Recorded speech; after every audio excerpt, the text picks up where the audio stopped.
మీరెందుకు వచ్చినా ముందు నాకు కావలసిన ఆలోచన చెప్పాలి. అందుకేగా ప్రభు ఈ సేవకుడు ఇక్కడ పడున్నది. ఏమిటో సెలవివ్వండి. మీకు తెలియనిదేమున్నది? నాకిప్పుడు తగిన అల్లుడు కావాలి. చిత్తం. ఆ విషయంలో నేను పడుతున్న ఆరాటం ఆ భగవంతుడికే తెలియాలి. ఆ వరుని విషయంలో తమరేం ఊహిస్తున్నారో సెలవిస్తే. ఏమున్నది?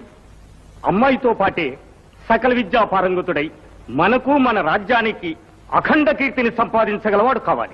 చిత్తం. అటువంటి వరుణ్ణే అన్వేషిద్దాం.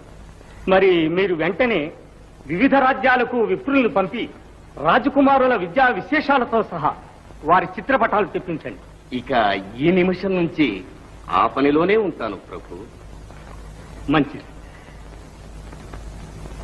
నా కొడుకు పిచ్చిగుంక, నేను సేవకున్నా, అప్రచున్నా. ఆ మాట అన్నది నన్నండి. నా పని మీద